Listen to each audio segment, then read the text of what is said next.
When people hear the name Machiavelli, most immediately think of manipulation. They think of deception, power, control, dark psychology. For centuries, his name has become synonymous with ruthless ambition. Some call him a genius, others call him dangerous, yet very few people know the man behind the legend. Who was Niccolò Machiavelli before he became one of the most controversial thinkers in human history?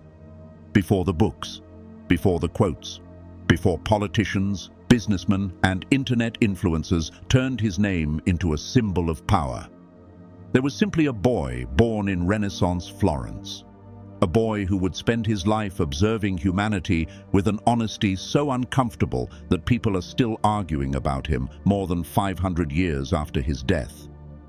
This is the story of the real Niccolò Machiavelli. Not the myth, not the internet version, but the man history remembers. A child of Florence.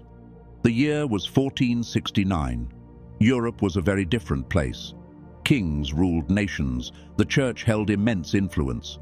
Most people never traveled far from where they were born. And yet, in the heart of Italy, something extraordinary was happening. A cultural revolution, a rebirth of art, science, philosophy, and human thought. The world would later call it the Renaissance. On May 3rd, 1469, in the city of Florence, a child was born into the Machiavelli family. His name was Niccolò Machiavelli. His father was Bernardo Machiavelli, a lawyer by profession, a man who valued learning even though he was never wealthy.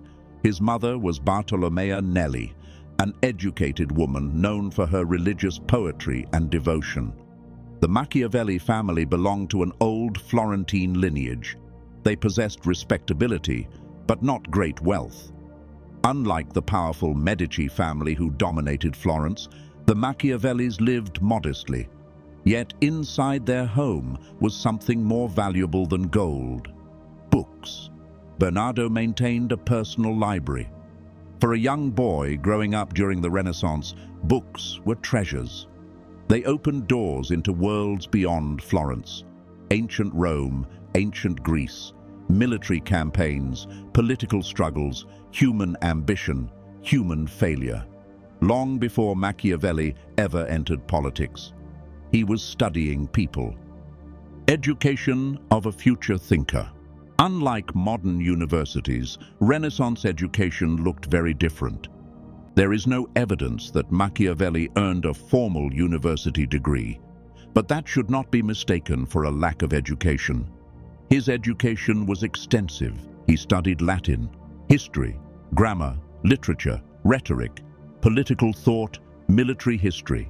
The writings of ancient Rome fascinated him, especially the historian Livy, the statesman Cicero, the historian Tacitus, and the military genius Julius Caesar. While many young men dreamed of wealth or military glory, Machiavelli became obsessed with understanding something else: power. Why do rulers rise? Why do rulers fall? Why do people obey? Why do they rebel? Why do nations prosper? Why do they collapse? Questions like these would follow him for the rest of his life. Because unlike many philosophers, Machiavelli was not interested in how people should behave. He wanted to know how they actually behaved. Entering politics. By 1498, Machiavelli was 29 years old. Florence was experiencing political upheaval. A new government emerged, and Machiavelli entered public service. This would change his life forever. He was appointed to an important administrative position within the Florentine Republic. His responsibilities included diplomacy, foreign affairs, military matters, state administration. For the next 14 years, Machiavelli traveled extensively. He met rulers, kings, generals, popes, ambassadors. He witnessed power at close range, not from books, not from theories, but from real life. He observed leaders during moments of triumph and during moments of collapse. These experiences became his greatest education. The lesson of Cesare Borgia. Among all the powerful figures Machiavelli encountered, one left a profound impression: Cesare Borgia, the son of Pope Alexander VI. Borgia was feared throughout Italy. He was ambitious, strategic, ruthless, effective. Machiavelli spent time observing his campaigns, watching how he gained loyalty, how he handled enemies, how he maintained authority. Machiavelli did not necessarily admire cruelty. What fascinated him was effectiveness, while others judged leaders by their intentions. Machiavelli studied results. He began noticing a pattern. Many rulers failed because they were weak. Others failed because they were naive. Some trusted the wrong people. Some hesitated when decisive action was needed. Again and again, he saw the same lesson. Good intentions alone could not preserve power. Reality was often harsher than morality.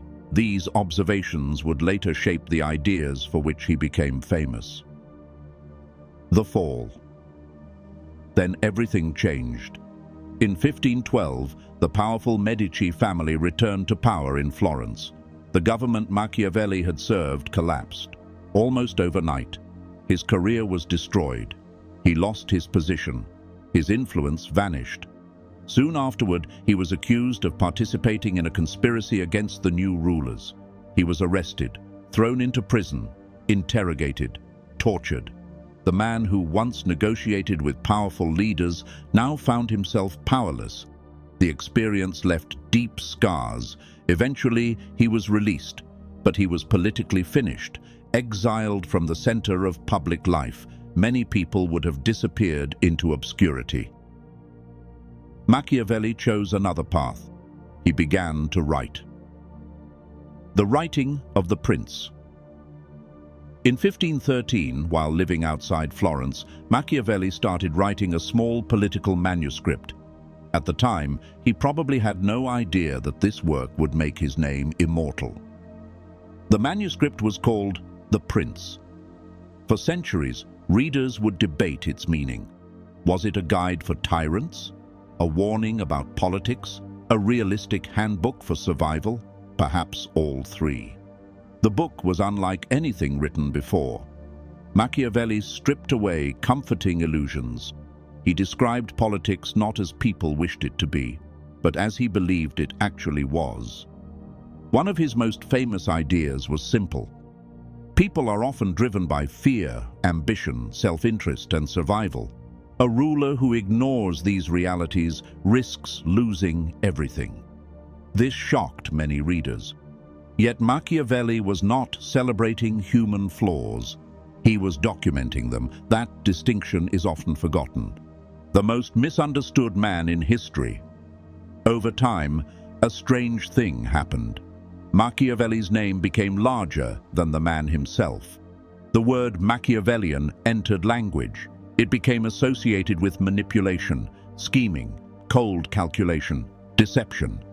But history is more complicated. Machiavelli never sat on a throne. He never ruled a kingdom. He never commanded a great empire. He was a writer, an observer, a diplomat, a student of power. Many historians believe his greatest crime was not cruelty. It was honesty. He described uncomfortable truths about human behavior, truths many people preferred not to hear. 5 centuries later, the debate continues. Was he exposing reality or encouraging it?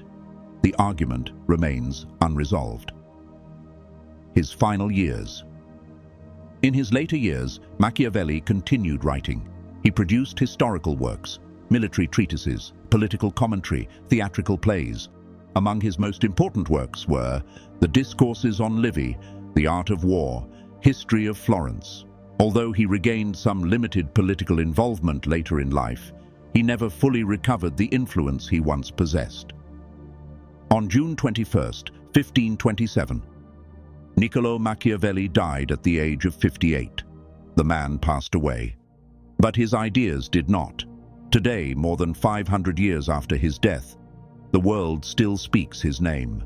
Politicians study him, business leaders quote him, military strategists analyze him, psychologists debate him, content creators build entire channels around his ideas. Yet perhaps the greatest lesson Machiavelli offers is not about manipulation. It is about observation. He spent his life watching humanity carefully, watching what people say, watching what people do, and noticing that those two things are often very different, whether you admire him or criticize him. One fact remains undeniable. Niccolò Machiavelli became one of the most influential observers of human nature in history, not because he told people what they wanted to hear, but because he dared to describe the world as he believed it truly was. And that is why, centuries later, the man from Florence still refuses to be forgotten.